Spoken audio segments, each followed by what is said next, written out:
2330년이었어요. 중국의 한 연구소에서 시작된 전염병이 전 세계로 퍼지기 시작했죠. 처음에는 바이러스가 연구소에서 유출됐다는 소문이 돌았지만 곧 모든 게 통제 속으로 들어갔어요.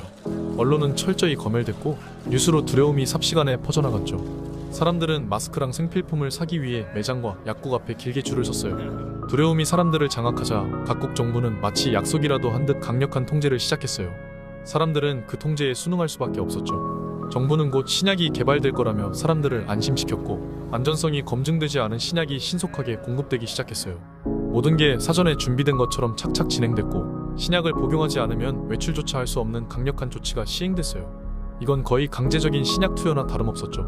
많은 전문가들이 신약의 안전성에 대해 경고했지만 사람들은 무슨 일이 일어나는지 제대로 인식할 겨를도 없이 신약을 받아들였어요. 전 세계 인구의 90% 이상이 신약을 복용했는데도 전염병은 멈추지 않았어요.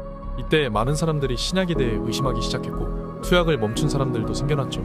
하지만 이미 많은 사람들이 신약을 먹었고 부작용이 나타나기 시작했어요. 수많은 사람이 부작용으로 부동맥이 생기고 혈액암에 걸리며 임신을 하지 못하는 등 많은 부작용이 나타났지만 정부는 신약과의 관계를 인정하지 않았어요. 정부는 이를 은폐하려 했지만 소수의 용감한 사람들이 진실을 밝히기 위해 노력했어요. 그들은 신약이 단순한 치료제가 아니라 인류를 통제하기 위한 도구라는 사실을 알아내고 경고했죠. 많은 사람들이 부작용으로 고생하고 있는 사이 전염병은 변이가 되며 점차 약해졌고 결국 자연스럽게 소멸됐어요. 언론에서 떠들던 무서운 전염병이 아니라 강한 독감이었던 거죠. 전 세계는 처음 겪어보는 이 상황을 통해 누군가에 의해 길들여졌고 통제당하기 시작했어요. 이제 시대는 변하기 시작했죠. 정부와 기업들은 전염병 사태를 핑계로 더욱 강력한 통제와 감시 체계를 구축했어요. 개인의 자유는 점점 제한되었고 안전을 위해 모든 것은 중앙 통제 시스템들이 만들어져야 한다는 여론이 생기기 시작했죠.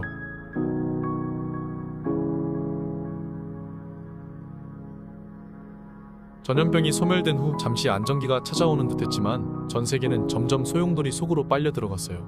마치 누군가 짜놓은 각본처럼 세계는 새로운 질서 속으로 움직이기 시작했죠. 새로운 질서가 만들어지기 위한 시작은 바로 전쟁이었어요.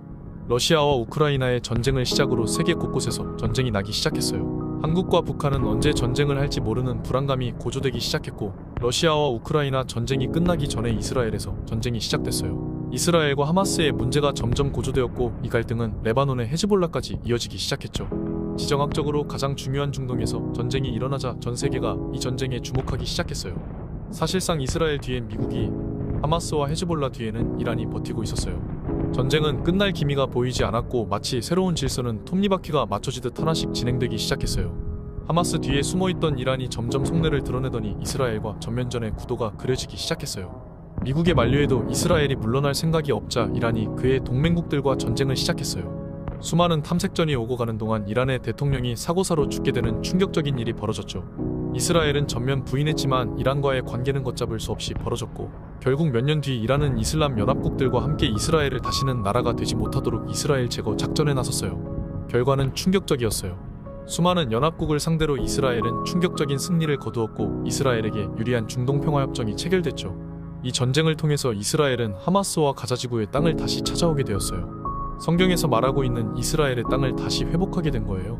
이스라엘은 이 전쟁으로 세계의 중심지가 되었고 평화의 땅이 되었죠. 중동 전쟁의 여파는 중동에만 국한되지 않았어요. 이스라엘과 이란의 동맹국이 전쟁을 하는 동안 유가는 폭등하기 시작했고 팬데믹과 수많은 전쟁으로 이미 경제 위기에 놓여있던 세계는 그야말로 경제 대공황을 맞게 되었죠. 이전에 한 번도 본 적 없는 경제 대공황이 전 세계를 뒤흔들기 시작했어요. 문제는 여기서 멈추지 않았죠. 경제위기와 AI 4차 산업혁명이 맞물려 많은 사람들이 직장을 잃기 시작했어요. 자동화와 인공지능이 인간의 일자리를 대체하면서 실업률은 사상 최고치를 기록했죠. 경제는 마비 상태에 빠졌고 사회는 혼란에 휩싸였어요. 인플레이션으로 화폐 가치는 떨어지고 물가는 멈출 줄 모르고 올랐어요.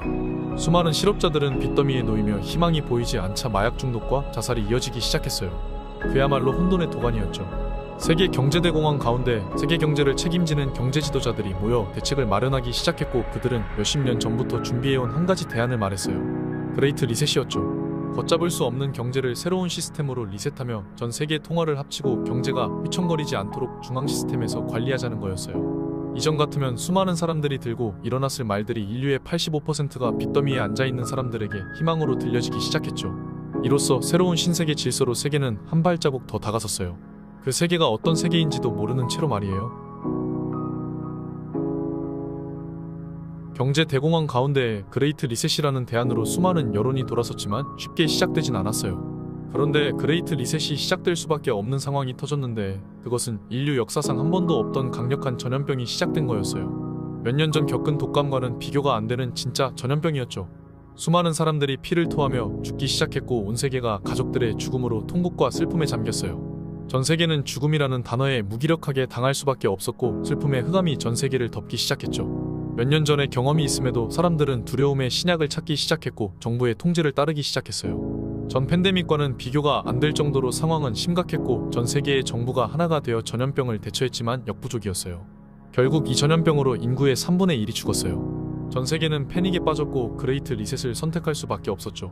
모든 화폐는 통합되었고 이전과는 비교가 안 되는 통제가 시작되었어요. 상황이 이렇게 되자 각 나라 정부들은 자신이 세계의 패권을 가지려고 마지막 혈투를 시작했어요. 세계의 중심이 된 부의 상징인 이스라엘을 무너뜨리고 패권을 잡기 위해 이란을 물밑 작업을 시작했고 그 결과 이란과 중동 국가들, 러시아, 중국, 북한의 이슬람 공산주의 전선이 형성되었어요. 그들은 때를 기다리다 이란과 러시아를 중심으로 이스라엘을 공격했어요. 세계의 패권이 걸린 숨막힌 전쟁이었어요. 이 전쟁을 후에 사람들은 1차 곡과 마곡전쟁이라 불렀죠.